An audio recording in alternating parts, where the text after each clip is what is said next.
ಕಾಲದಿಂದ ಕಾದನು ಇದ್ದೆ. ಆದರೆ ಆ ಭಾಗ್ಯವೇ ನನಗಿಲ್ಲವಲ್ಲ.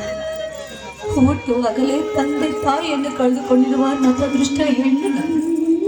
ಹೀಗಿರಬೇಕಾದ್ರೆ ನನಗಿನ್ನೆಲ್ಲಿಂದ ಬರಬೇಕು ತವರೂರಿನ ಆಸೆ? ಇದೆಲ್ಲ ನನ್ನ ಪ್ರಾರಬ್ಧ ಕರ್ಮವಲ್ಲವೇ?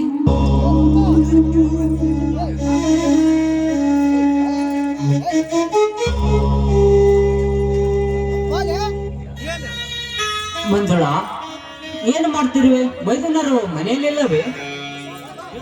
ಇಲ್ಲ, ಬನ್ನಿ ಸ್ವಾಮಿ. ಮೈದುನ ಇದೀಗ ಹೊರಗಡೆ ಹೋಗಿದ್ದಾರೆ. ಮಂಜುಳಾ, ನಿನ್ನ ಕಣ್ಣಲ್ಲಿ ನೀರು, ಈ ರೀತಿ ಕಣ್ಣೀರು ಹಾಕುವುದು ಏಕೆ? ಏನಾಯ್ತು? ಅಂತೇನಿಲ್ಲ ಸ್ವಾಮಿ, ಯಾಕೋ ಏನೋ ಸ್ವಲ್ಪ ನನಗೆ ತವರಿನ ನೆನಪಾಯ್ತು ಅಷ್ಟೇ. ಹುಚ್ಚಿ, ತವರಿನ ಕಡೆ ನೆನಪಾಯ್ತೆಂದು ಈ ರೀತಿ ಹಬ್ಬದ ದಿನ ಕಣ್ಣೀರು ಹಾಕುತ್ತಾ ನಿಂತರೆ ನಿನ್ನ ಮನಸ್ಸಿಗೆ ಸಂತೋಷವಾಗ್ತಿಲ್ಲ? ನೋಡು ಮಂಜುಳಾ, ತವರಿನ ಕಡೆ ನೆನೆಸುತ್ತಾ ನಿಂತು ಮನಸ್ಸಿಗೆ ನೋವು ತಂದುಕೊಳ್ಳಬೇಡ. ಯಾಕೆ? ಇದು ನಿನ್ನ ಮನೆಯಲ್ಲವೇ?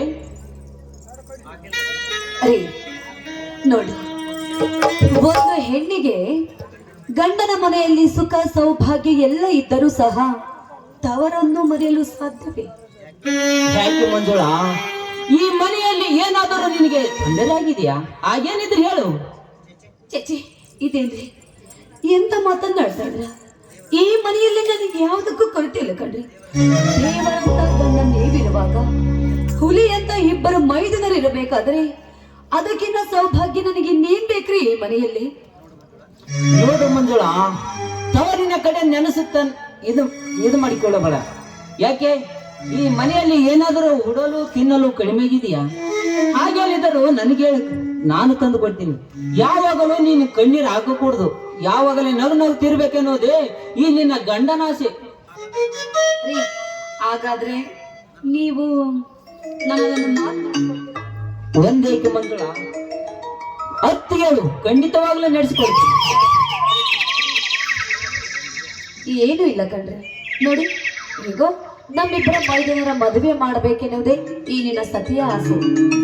ಅಂತೂ ಮೈದುನರ ಮದುವೆ ಮಾಡಿ ಮೈದುನರ ಹೆಂಡತಿಯರ ಮನೆಗೆ ಬಂದ ನಂತರ ಎಲ್ಲ ಮನೆಗೆಲಸ ಅವರಿಗೆ ಜವಾಬ್ದಾರಿ ಒಪ್ಪಿಸಿ ಹಾಯಾಗಿರ್ಬೇಕೆನ್ನುವುದೇ ನಿನ್ನ ಆಸೆ ಕಾಣುತ್ತಿದ್ಯಾ? ರೀ, ಆಗಲ್ಲ ರೀ. ನೋಡಿ, ರಾಜು ಓದು ಸಹ ಮುಗಿದಿದೆ, ಅರ್ಜುನು ಸಹ ಮದುವೆ ವಯಸ್ಸಿಗೆ ಬಂದಿದ್ದಾನೆ. ಈಗಿರ್ಬೇಕಾದ್ರೆ ಅವರಿಬ್ಬರಿಗೆ ಮದುವೆ ಮಾಡೋದು ವಯಸ್ಸಾದ ನಮ್ಮಿಬ್ಬರ ಕರ್ತವ್ಯ. ಮಂಜುಳಾ, ತಮ್ಮಂದ್ರ ಮೇಲೆ ನನಗೆ ಪ್ರೀತಿ ಇಲ್ಲದನ್ನ ತಿಳಿದಿರುವ್ಯಾ? ನಾನೇ ಅದೇ ವಿಚಾರದಲ್ಲಿ ಇದ್ದೀನಿ ಮಂಜುಳಾ. ತಮ್ಮಂದಿರು ಬರಲಿ, ಒಂದು ವಿಚಾರ ಮಾಡಿ ತೀರ್ಮಾನಕ್ಕೆ ಬರೋಣ.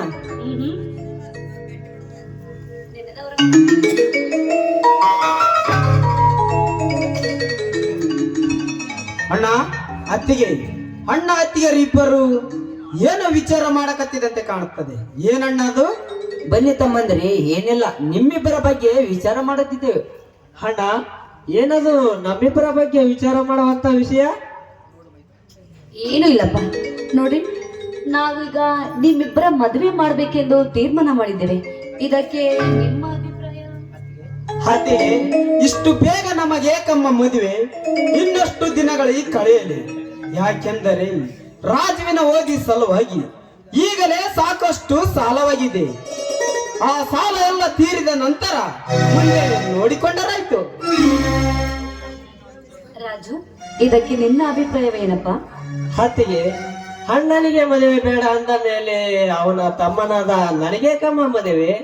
ಅದು ಅಲ್ಲದೆ ಮದುವೆ ಆದ ಮೇಲೆ ಹೆಂಡತಿ ಸಂಸಾರ ಅದು ಇದು ಎನ್ನುತ್ತ ಹೆಂಡತಿ ಜೊತೆ ಚೆಕ್ಕಂದ ಹೊಡೆತ ಕುಳಿತರೆ ಇಷ್ಟು ದಿನ ನೀವು ನನ್ನ ಓದಿಸಿದ್ದು ವ್ಯರ್ಥವಾಗುತ್ತದಲ್ಲ ಅತ್ತಿಗೆ.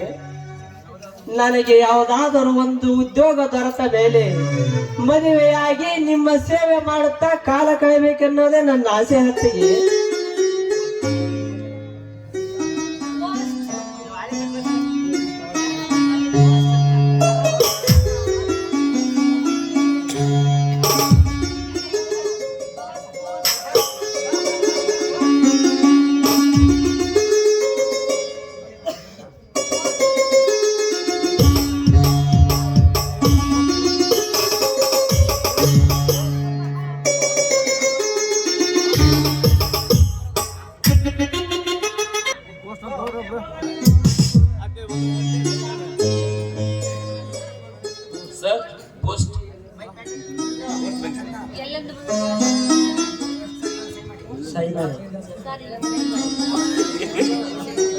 ರಾಜು ಇಲ್ಲೊಂದು ಸೈ ಮಾಡಿ.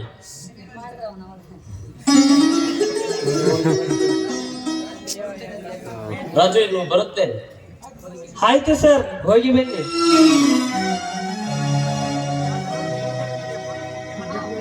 ರಾಜು ಎಲ್ಲಿಂದ ಬಂದಿದೆಯಪ್ಪ ಕಾಗದ? ಅಣ್ಣ, ಬೆಂಗಳೂರು ಸ್ಟೇಟ್ ಬ್ಯಾಂಕ್ ಲಿಂದ ಬಂದಿದೆ ಅಣ್ಣ. ಏನು, ಬೆಂಗಳೂರಿನಿಂದ ಬಂದಿದೆಯಾ? ಅದು ಯಾವ ಬ್ಯಾಂಕಿನಿಂದ? ಅಣ್ಣ, ಬೆಂಗಳೂರು ಸ್ಟೇಟ್ ಬ್ಯಾಂಕಿನಲ್ಲಿ ನನ್ನ ಮ್ಯಾನೇಜರ್ ಕೆಲಸಕ್ಕೆ ಎಂಟ್ರಿ ಕರ್ತಿದಾರಣ್ಣ. ಸಂತೋಷವಾಯ್ತು ರಾಜು, ನನಗೆ ತುಂಬಾ ಸಂತೋಷವಾಯ್ತು. ಇಂಟ್ರು ಎಂದಿದೆಯಪ್ಪ? ಅಣ್ಣ, ಇದೇ ತಿಂಗಳು 25ನೇ ತಾರೀಕಿಗಿದೆ ಅಣ್ಣ. ಎಂಟ್ರಿ ಕೊಡಲು ಬೆಂಗಳೂರಿಗೆ ಹೋಗಬೇಕು. ರಾಜು, ನಿಜಕ್ಕೂ ಈ ಮಾತನ್ನು ಕೇಳಿ ನನಗೆ ಬಹಳ ಸಂತೋಷವಾಯ್ತಪ್ಪ. ಆ ಬಸವೇಶ್ವರನು ಇನ್ನು ನಮಗೆ ಕರುಣೆ ತೋರಿದನೆಂದು ಅನಿಸುತ್ತದೆ. ನಿಮಗೆಲ್ಲರಿಗೆ ಸಂತೋಷವಾಗಿದೆ, ಆದರೆ ನನಗೆ ಅಸಂತೋಷವಾಗಿದೆ. ಏನು ಮಾತನಾಡುತ್ತಿರುವೆ ರಾಜು? ಮ್ಯಾನೇಜರ್ ಎಂಟ್ರಿ ಬಂದಿದ್ದು ಸಂತೋಷವಿಲ್ಲ ಎಂದು ಹೇಳ್ತಿರುವಲ್ಲ, ಯಾಕೆ? ನಿನಗೆ ಆ ಮ್ಯಾನೇಜರ್ ಕೆಲಸ ಇಷ್ಟವಿಲ್ಲವೇ? ಇಷ್ಟ ಇದೆ ಅಣ್ಣ, ಆದರೆ ಈಗಿನ ಕಾಲದಲ್ಲಿ ಮ್ಯಾನೇಜರ್ ಕೆಲಸಕ್ಕೆ ಅಂಜಾದು 1 ಲಕ್ಷ ಹಣವಾದರೂ ಬೇಕೇ ಬೇಕಣ್ಣ. 1 ಲಕ್ಷ ಹಣ ಬೇಕೇ ಬೇಕಾ?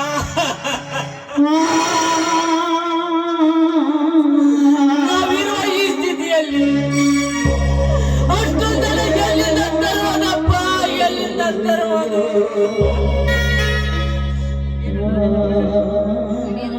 ಏನಣ್ಣ ನಿನ್ನ ಕಣ್ಣಲ್ಲಿ ನೀರು? ಕಣ್ಣು ಒಲೆಯಂತ ಈ ನಿನ್ನ ತಮ್ಮ ಅರ್ಜುನ ಜೀವಂತಿರುವಾಗ ನಿನಗೇಕೆ ತಮ್ಮನ ನೌಕರಿಯ ಚಿಂತೆ? ಈ ದೇಹದಲ್ಲಿ ಶಕ್ತಿ ಇರೋವರೆಗೂ ಎಲ್ಲದರೂ ಜೀತದೊಳಗಿ ದುಡಿದು ನನ್ನ ತಮ್ಮನನ್ನು ನಾನು ನೌಕರಿಗೆ ಕಳಿಸುತ್ತೇನೆ. ಇದು ಸತ್ಯ ಅಣ್ಣ, ಇದು ಸತ್ಯ. ಅರ್ಜುನ,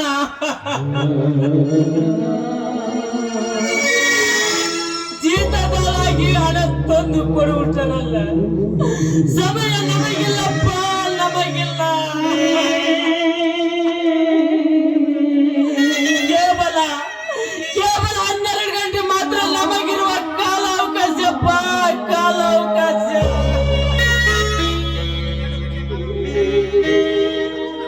ಅಣ್ಣ, 12 ಗಂಟೆ ಮಾತ್ರ ಅಲ್ಲಣ್ಣ, ಕೇವಲ 2 ಗಂಟೆ ಕಾಲ ಸಾಕಣ ಈ ನಿನ್ನ ತಮ್ಮ.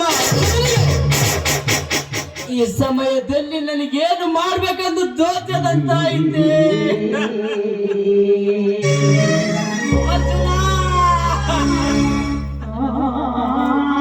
ಅಣ್ಣ, ನನ್ನ ಸಲುವಾಗಿ ನೀವೇ ಕಣ್ಣ ಇಷ್ಟು ತೊಂದರೆ ತಗೊಂಡಿದ್ದೀರಾ?